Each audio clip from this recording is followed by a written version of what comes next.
One Zambia, one nation. Hello and welcome to the news. I am your presenter, Henry Himonde. A look at the top stories in our news. Choma district receives 80,000 bags of fertilizer. Ministry of Education in Chipata rehabilitates over 1,200 desks.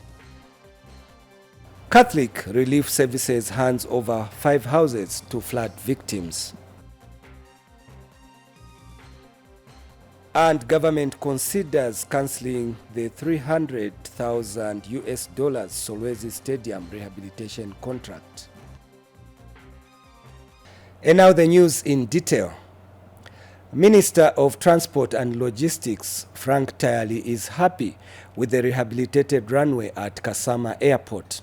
Mr. Tayali says the runway is set for commissioning. Geoffrey Piri has details in the following report. It is one of the major projects that the current government has undertaken in Northern Province.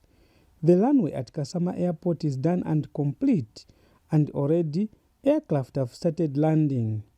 Minister of Transport and Logistics Frank Tayali, who is in Kasama for the Kusefya Pangwena ceremony of the Bemba people, landed at the airport and has given his impression of the works. We've got a fantastic facility here, and basically as Transport Minister, basically is for me to ascertain that we are ready for His Excellency the President to come and commission this airport here at Kasama. The minister also explained the benefits of the completion of works at the airport. There are very obvious benefits that we ought to derive from this airport. The obvious ones obviously is promotion of tourism as well as trade.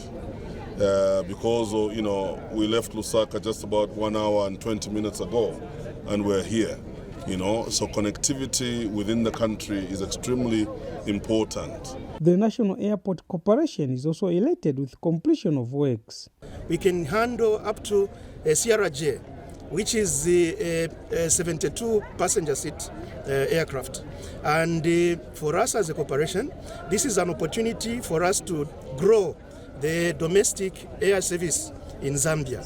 And this is supposed to feed into the international traffic, which lives out of our 4 international airports at Lusaka, Kenneth Kaunda International Airport, Livingstone, Ndola, as well as Zimfue.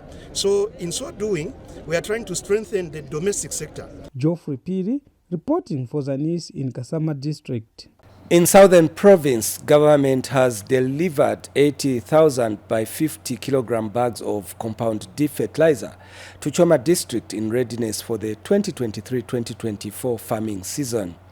Choma District Commissioner Gamela Sigalea says urea fertilizer and seed targeting 27,000 small-scale farmers is yet to be delivered.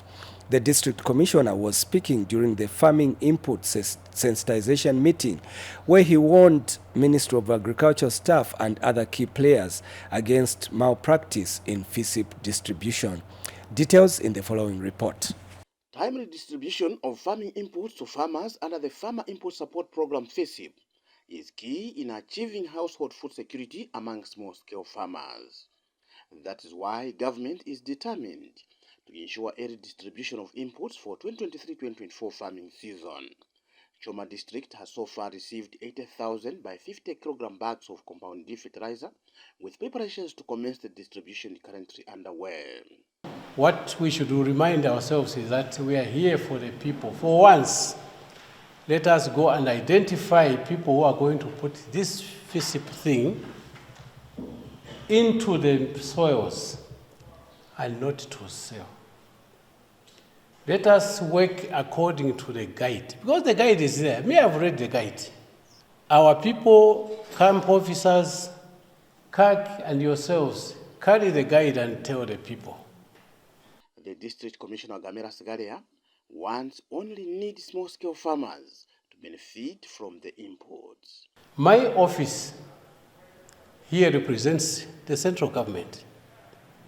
And whatever central government decides, mine is to see that it is actualized. And the Choma District Agriculture Coordinator, Martin Sigainga, is determined to ensure that the rightful beneficiaries access the imports. Operations in terms of FISIP, we are well positioned with the D-compound. We are remaining with seed and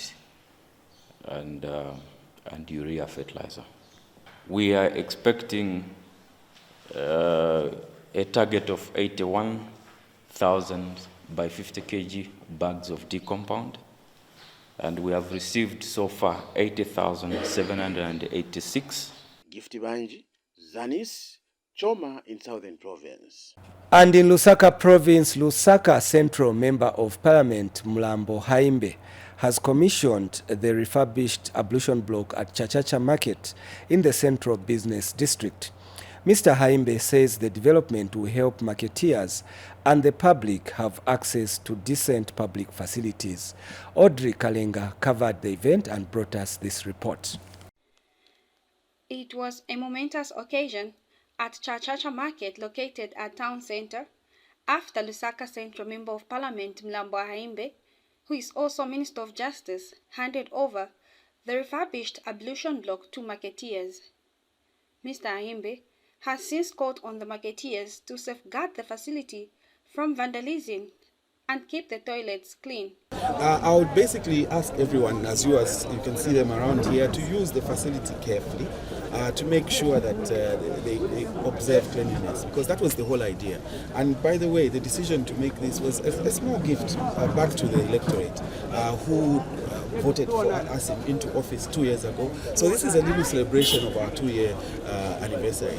Mr. Aimbe also said plans are underway to renovate more ablution blocks in Lusaka. We speak. I've also engaged colleagues in Woodlands, for example. The toilets at the market are in a very bad state.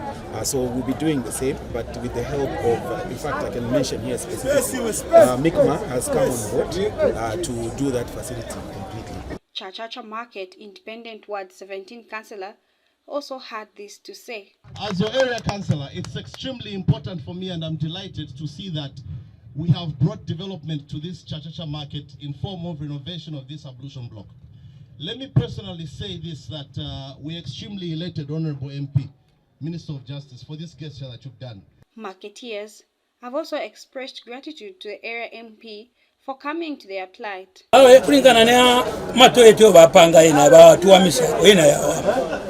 Because yale fumafya mingi mwaleba mingi so nomba twatotera kubatuwamisha kwa toilet aho toilet mandi niti kama ko bagira nchito tufacha ku toilet mandi ni lankala maezi na maezi nze che kutenga vimanzi kutira moso bameta ona ati hii wiki ameta bwera hii taona ya chinja yankala ko mandi very clean bachinja mandi bashitabu ni mandi kutikonzera ko ma toilet otherwise bitankala ko maningi pano ma toilet senze kiri. Audrey Kalenga, Zanis News, Lusaka. Zambia joined the rest of the world in commemorating the World Humanitarian Day with a call for concerted efforts in improving the welfare of vulnerable populations in the country. Minister of Youth, Sport and Arts Elvis Nkandu says government should not be left alone to address the humanitarian situation facing various vulnerable groups such as refugees. Mr. Nkandu disclosed that Zambia is sheltering more than 78,000 refugees in refugee settlements. The minister indicated in a speech read for him by Acting Chief Planner Audrey Hampegema that government on its own cannot meet the basic needs of the vulnerable groups. And speaking at the same event, the UN resident coordinator in Zambia, Beatrice Mutali, commended government for creating a conducive environment for aid workers to operate. Ms. Mutali said in a speech read for her by coordination specialist Paul Chitengi that the UN is happy with the cooperation it continues to receive from government as it carries out its humanitarian work. Meanwhile, Abel Musumali Foundation has lobbied government to expedite the enactment of the climate change bill into law. Earlier, Fountain of Hope Board Chairperson Annie Mwitwa thanked Trade Kings and Musumali Foundation for considering to celebrate the World Humanitarian Day with vulnerable kids. And Trade Kings Foundation reiterated its commitment to giving back to the community through its corporate social responsibility programs. As you may be aware, Zambia is vulnerable to droughts and other natural hazards such as floods and pest infestation, which weakens the resilience of the vulnerable communities and contribute to food insecurity and malnutrition. Through DMMU and the Ministry of Green Economy and Environment, the government is responding to climate change disasters by focusing on addressing immediate emergencies and humanitarian needs, while also supporting interventions to build community resilience to mitigate and respond to future shocks. This opportunity to thank and commend all humanitarian workers for your spirit of dedication and resilience. I also commend all those from different walks of life who make the life of humanitarian workers safe. I wish to take this opportunity to lobby the Zambian government to fast track taking to Parliament the climate change bill for enactment into regulation.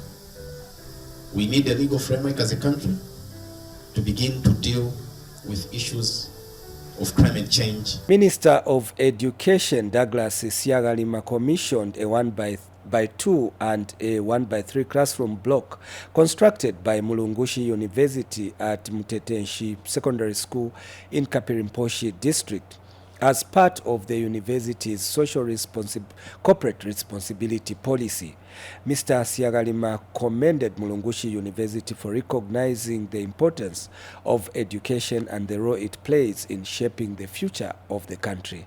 Here are the details. To the Mulungushi University management, the staffs and everyone who is involved, let me say you have proven to be the sons of the soils of Mother Zambia. The path to quality education is not always smooth, as many educational institutions face significant challenges, particularly in the infrastructure development. But from Teteshi Secondary School in Kapirimposhi district, they celebrate an extraordinary accomplishment by Mulungushi University that showcases the power of corporate social responsibility being done by a public institution. Free education, Honourable Minister, has now made primary and secondary education accessible to all, leading to increased numbers of learners in classrooms. There is therefore need for all of us, both public and private institutions, to get involved in putting up classrooms for the learners. Education Minister Douglas Siagalima, who commissioned the 2 classroom blocks, has commended Mulungushi University for transforming the dreams of the learners into reality.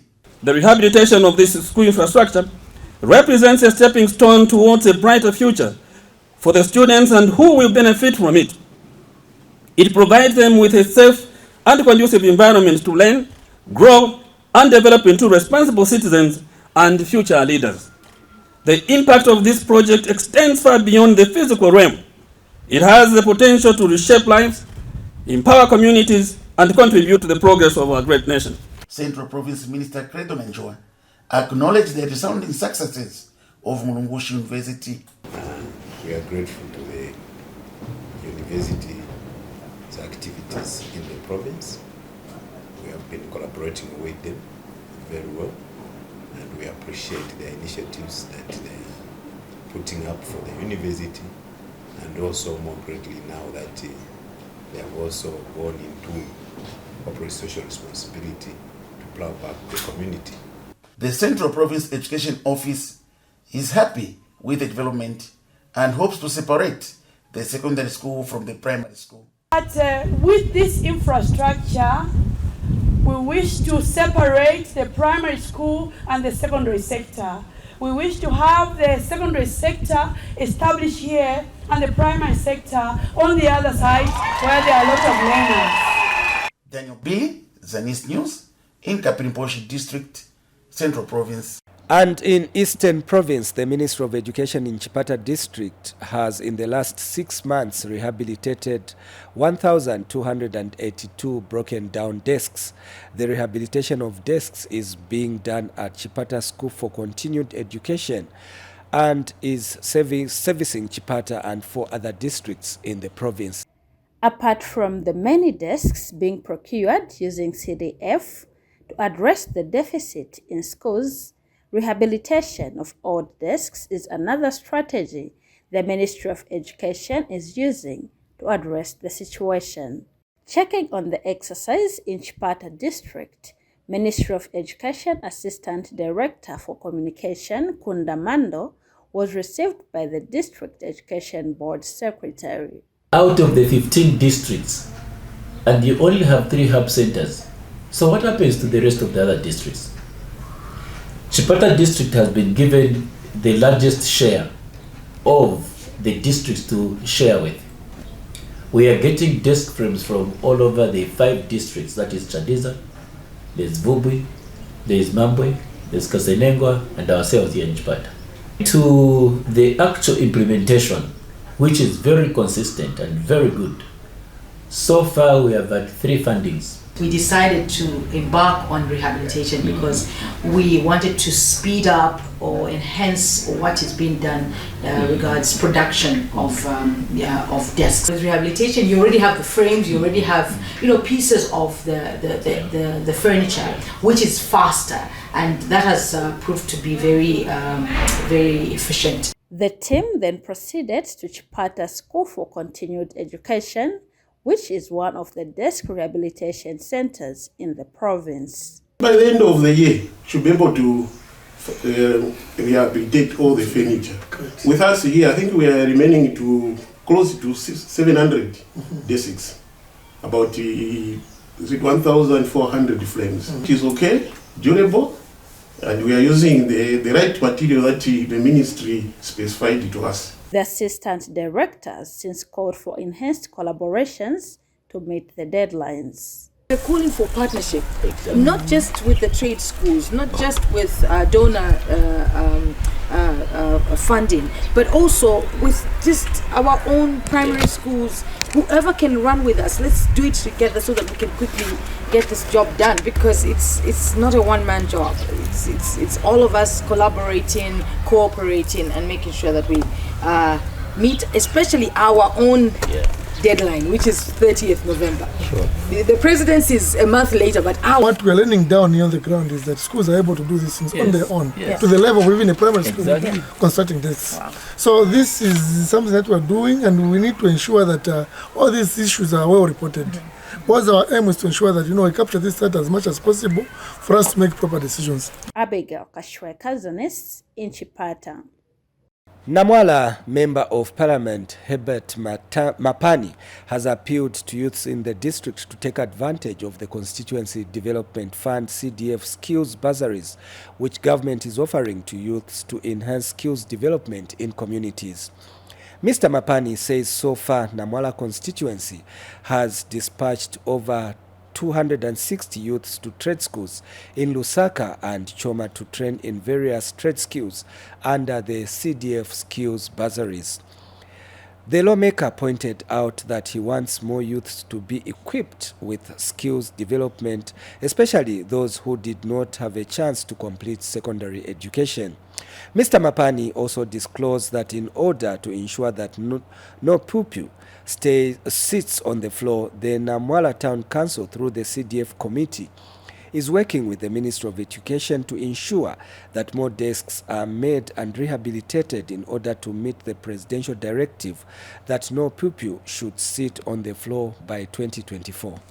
And now we have embarked on this exercise of registering those who didn't complete schools in the categories that I've just given out.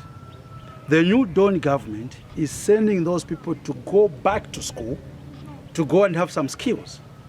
Electricians, mechanics, drivers, bricklayers, plumbers, everything. And this service is given to people at a no-fee rate, meaning it's free. Here in Namwala constituency, we have sent 263. And in Lusaka province, the National Pension Scheme Authority, NAPSA, has urged the private sector to help government-run schools in order to deliver quality healthcare services. NAPSA Hospitality Investment Limited chairperson Christabel Michelle observes that public hospitals are faced with a number of challenges that cannot be addressed by government alone. Ms. Michelle was speaking during the handover of selected items at Levi Mwanawasa University Teaching Hospital. Details in the following report. The National Pension Scheme Authority, NAPSA, Hospitality Investment Limited, has donated assorted items to Levi Mwanawasa University Teaching Hospital valued at over 247,000 kwacha. The donated items include 55 by 22-inch Samsung television sets and linen. The donation is meant to alleviate the challenges faced by the institution in its quest to deliver quality healthcare services. We appreciate the efforts, the enormous efforts that the government is doing in addressing these challenges. And it is therefore imperative that as citizens and corporate entities, we take up steps to support the efforts of the government and to support the efforts that the government is making in ensuring that we have quality health care. In light of this, NAPSA Hospitality Investment has a strong corporate social responsibility policy that aims to have a meaningful impact on individuals in the communities that we operate, in the environment and our nation. The gesture has delighted management at Levi Mwanawasa University Teaching Hospital. Because all private charities with you, welcome to Levi Mwanawasa. Please feel at home. The initiators of the donation, Stay Easy Hotel, thanked the hospital for accepting the donation. I would like to thank also the hospital management for accepting this donation, and the public relations officer, Ms. Chizongo Siachiwena, who took the initiative to see how best Stay Easy Hotel could assist this institution. And in receiving the donation on behalf of the Minister of Health, Levi Mwanawasa University Teaching Hospital Senior Medical Superintendent said the gesture demonstrated by NAPSA will go a long way in enhancing delivery of healthcare services to patients. We see an average of about 450 to 600 patients, outpatient per day. We pride ourselves with all specialty, from maternal, gyne, surgical cases. In fact, we have specialty in surgical cases that are only unique and only found at Levi Mwanawasa Teaching Hospital. NAPSA deserves a pat on the back for giving back to the community and contributing to the improving of nursing care to patients. For Zanis, I'm Lakson Makodza. The news continues. The Catholic Relief Services has handed over 5 houses to flood victims in Mapalo area in Ndola district. CRS Emergency Response Coordinator Sengelewayo Ndlovu says the organization responded to the humanitarian needs of the people affected by last year's floods. Details in the following report. The effect of climate change can be seen and felt through the floods, and places like this one are prone to floods. Unfortunately, people in this community built their houses with unbent bricks and weak foundations, such that the strong winds of Cyclone Anna that swept through the country in 2022 could not spare them. Catholic Relief Service responded to the disaster and built houses for some victims. So CRS today is handing over 5 houses here in Chipulukusu, and across the provinces I think we've built 16 houses. So this is here in Ndola, some in Luansha, in Lubwe, that's Wapula province, as well as Mansa. CRS will continue responding to humanitarian needs to all those faced with disasters. Father Bernard Kapembwa has encouraged people to build strong houses and plant trees. Nowadays, climate has changed and we are facing a lot of disasters now. So that's why this is a moment in time when we, individuals, we are supposed to take care of our own environment. We're supposed to make sure that if it is planting trees, we plant trees. If it is taking care of already planted trees, we do not just go about burning things anyhow. Disaster Management and Mitigation Unity is happy with the organization for complementing government efforts. If I still remember, I think our colleagues were even receiving some monies from CRS. We are so grateful as GMMU. And this is the partnership which my national coordinator has always been talking about. The beneficiaries are happy with the gesture. Thank you, God's people, for the job well done. I would be sleeping outside. I have 2 disabled children. I thank God for your help because I did not have a house to keep them. And in Northwestern Province, Mwinilunga constituency lawmaker Newton Samakai has given a 1-month ultimatum to the contractor building a maternity wing at Nangombi to complete the works. Mr. Samakai has further directed Mwinilunga Town Council to ensure that they promptly play their role in ensuring that what is due to the contractor is given to him without delay. Mr. Samakai said the contract, which was given in May this year, had a project period of 3 months, but is yet to be completed 4 months on. He was speaking when he inspected works of a maternity wing being constructed using the Constituency Development Fund CDF at Nyangombi Clinic. And area councillor Henry Kasungulu said people in the area are thankful to government for building them a maternity wing and other projects in the ward through CDF. Mr. Kasungulu said previously women in the area were covering long distances to access maternity and other health services. The contractor and the officers at Mwinilunga Council to complete this project within 1 month. It must be done so that our people can start using the facility. We can't wait anymore.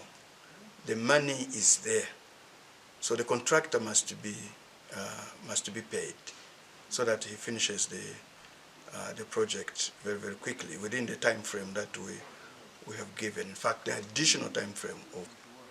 We are so grateful for government having considered us as a ward and also as a zone.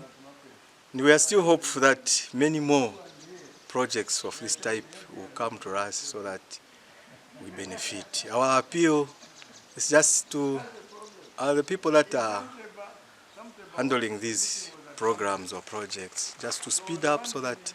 In Western Province, Deputy Inspector General of Police Miuna Muyambango has reopened the rehabilitated Katuya Police Post in Senanga District. The police post was vandalized by the community following a dispute with the police officers in December 2021. Mr. Muyambango said that from the time the police post was destroyed, criminal activities are on the rise in the surrounding area of Katuya. Darrington Kawambe was at the handover ceremony and brought us the following report. Deputy Inspector General of Police in charge of operations, Miuna Muyambango, has reopened Katuya Police Post that was vandalized due to a dispute that erupted between the members of the community and the police officers in December 2021 in Senanga District of Western Province. Mr. Muyambango said from the time the Katuya Police Post was destroyed, crime rates has drastically increased. We do realize that by reopening this police post, the crime levels within Senanga and Katuya in particular will drastically reduce. We are all agreeable that the destruction of Katuya police post in December 2021 was, yes, done by us, the local community, after seemingly differences on various matters with the police officers that were deployed at this particular police post. but I don't think taking that route was the correct step.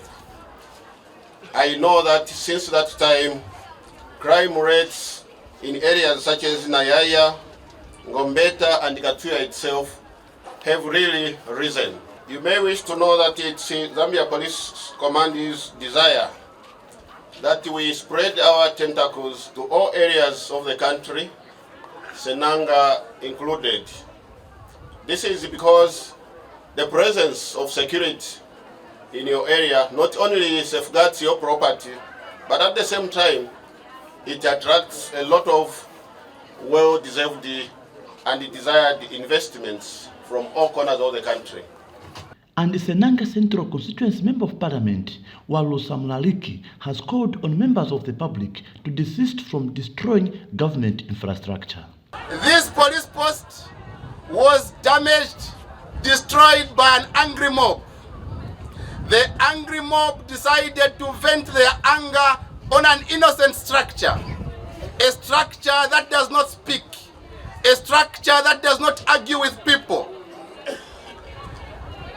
As government, a decision was that we cannot renovate a structure that has been destroyed by people because, in short, they don't want it. We urge you, members of the public, to desist from venting your anger on buildings. Desist from venting your anger on innocent structures. If you have issues, if you have problems, let us have an amicable way to resolve them. There are established channels that we can use so that those disputes that we have are addressed. Meanwhile, Imatanda Ward Councillor Stumbe Komuvita has appealed to the police command to construct a modern police station in Senanga district. It is my earnest appeal that Senanga, to me, it has no police station because our officers have no homes, as you have seen our police. So we urge and emphasize to you and appeal to you, our Deputy IG, that one time we are going to have a police station that is going to help our community in Senanga. Darlington Kabambe reporting for Zanis News in Senanga District, Western Province. As we continue with the news, Chipata Mayor George Mwanza has donated 2 electrical pots worth 150,000 kwacha to the Zambia Correctional Services in the district.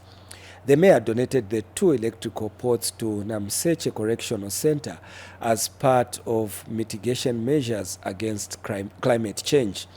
Davison Sakala has more in the following report. Indiscriminate cutting down of trees has been cited as one of the major contributing factors to climate change. In an effort to combat the vice and mitigate the adverse effects of climate change, Chipata City Mayor George Mwanza has donated 2 electrical pots worth 150,000 under the Social Protection Program to Namseche Correctional Facility. Inmates would not maybe receive food maybe at the scheduled time. Sometimes they could be delayed. So that is the reason why we thought that it is important that we prioritize procurement of electric pots to also support with this agenda of really having some smarter and clear methods of providing food so that we can preserve our environment and preserve our future. But we also understand that the population is quite huge that is here. And if cooking by firewood was the case because of limitations, then that meant that the consumption of firewood would be quite much higher. And that's why we took this as an emergency. The mayor emphasized the need to donate to correctional facilities. The president has communicated with us clearly so that we need to support correctional facilities because they are key institutions that are not there to punish people, but to transform people into better citizens. I think that is very important. And you have clearly stated that there has been support with beddings and other issues that support has come with. So And Zambia Correctional Service Eastern Regional Commanding Officer has expressed gratitude for the donation.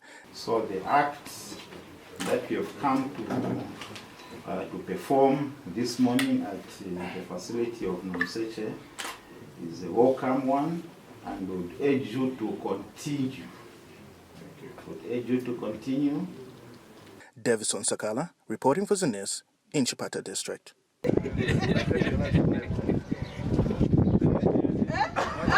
And finally, government says it will consider cancelling the $300,000 contract for the rehabilitation of Solwesi's Independence Stadium.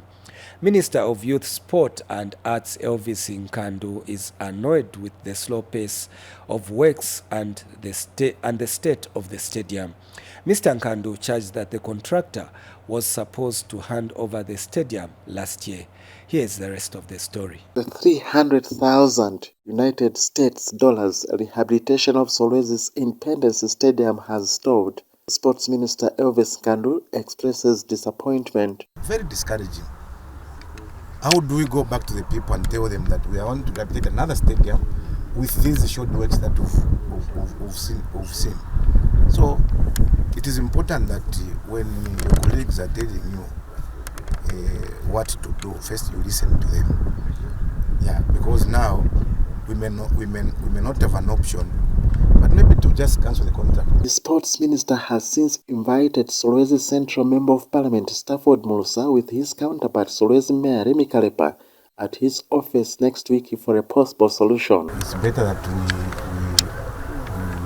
we go for a meeting with Fazi, yourselves, the Member of Parliament, so that we see how best this stadium could be used as soon as possible, because Ligna is too, and there's no way to prolong for works at the expense of funds. And Solwezi Central Member of Parliament Stafford Mulusa is wondering how over 100,000 United States dollars have been spent on shoddy rehabilitation of the stadium. This is not 6 million, even just the turf, maybe 300,000, 400,000. But this is the only work that we have seen. Solwezi Mayor Remi Kalepa had this to say. Terraces that we are looking at there, those are old terraces, Honourable Minister. Quite old terraces. If anything, engineers were supposed to check them if they can still be worked on, or maybe just bring them down, because there could be a disaster in future. Football Association of Zambia FAS Northwestern Regional General Secretary Kelvin Muswabi was present. It's disheartening, actually, to see the two teams from Northwestern playing their games from outside Northwestern. Now you're talking. For Zanis in Solwezi District, Northwestern Province, I am Hamid Hachilonde. Well, that item brings us to the end of the news, but before we go, let's take another look at the headlines. Choma District receives 80,000 bags of fertilizer. Ministry of Education in Chipata rehabilitates over 1,200 desks. Catholic Relief Services hands over 5 houses to flood victims. And government considers cancelling the $300,000 Solwezi Stadium rehabilitation contract. Thank you so much for watching the news. On behalf of the entire news production crew, my name is Henry Himonde. Until next time, it's goodbye.